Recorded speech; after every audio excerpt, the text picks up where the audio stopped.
soal ketahanan pangan, saya mohon maaf, Pak Jokowi memang gagal kok dalam ketahanan pangan.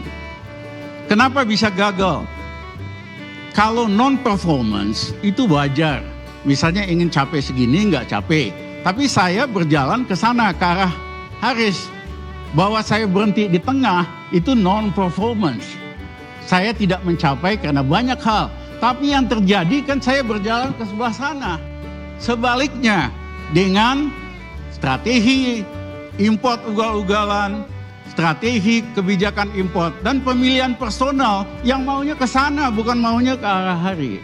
Jadi harus dibedakan, prestasi tidak tercapai karena non-performance, tapi ada niat ke arah sana, dengan prestasi tidak bisa dicapai karena berbalik arah gitu. Nah, saya sebetulnya menunggu-nunggu buat Pak Jokowi minta maaf. Maaf, memang strategi impor pangan ini tidak tercapai. Saya akan mengubah karena saya masih ingin kembali ke Trisakti, ingin capai kedaulatan pangan, saya akan ubah. Itu jauh lebih sportif, jauh lebih simpatik daripada seolah-olah nggak ada masalah. Ini ada masalah strategi, kebijakan, dan personalia yang tidak konsisten. Kalau masalah produktivitas, Kakak Rahmat Gobel, produktivitas Indonesia di bidang padi itu, beras itu, nomor 2 di Asia. India di bawah 4,2. Yang di atas cuma Vietnam 5,9, kita 5,2 Pak. Whatever. Produktivitas kita seperti itu, sementara pupuk kita hanya menjangkau 42%. Vietnam itu 100%.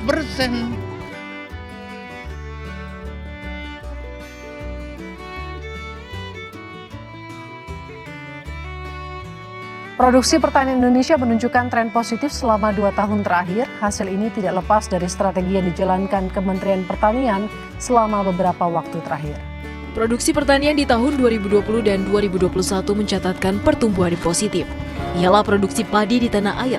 Indonesia memang dikenal sebagai negara dengan angka konsumsi beras tertinggi di dunia atau setara 97,6 kg per kapita. Dalam neraca tahunan 2020-2021 pun BPS mencatat peningkatan produksi hingga serapan di konsumen. Di antara negara Asia, Indonesia menjadi negara kedua yang memiliki tingkat produktivitas gabah tertinggi. Di posisi pertama terdapat Vietnam dengan perkiraan produksi 5,82 juta ton per hektar.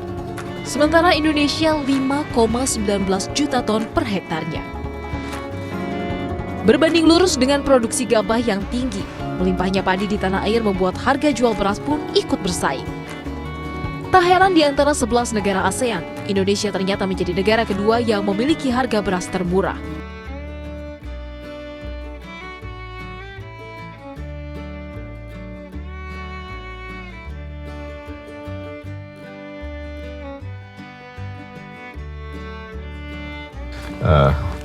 Hari ini saya dari pagi sampai sore tadi ke Kabupaten Kapuas, kemudian juga sekarang ke Kabupaten Pulang Pisau di Provinsi Kalimantan Tengah.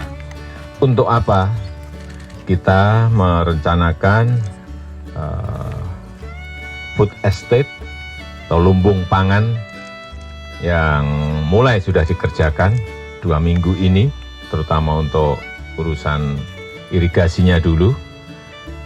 Dan tahun ini insya Allah akan kita selesaikan kurang lebih 30.000 hektar terlebih dahulu. Kemudian berikutnya akan dalam 1,5 tahun sampai maksimal 2 tahun akan ditambah lagi 148.000 hektar. Baik itu di Kabupaten Pulang Pisau maupun di Kabupaten Kapuas. Untuk apa ini kita siapkan? Saya kira kita tahu semuanya, FAO sudah memberikan peringatan bahwa krisis pangan akan melanda dunia karena pandemi, juga karena memang adanya musim yang tidak bisa diatur dan diprediksi. Oleh sebab itu kita menyiapkan sekarang ini yang namanya cadangan logistik nasional.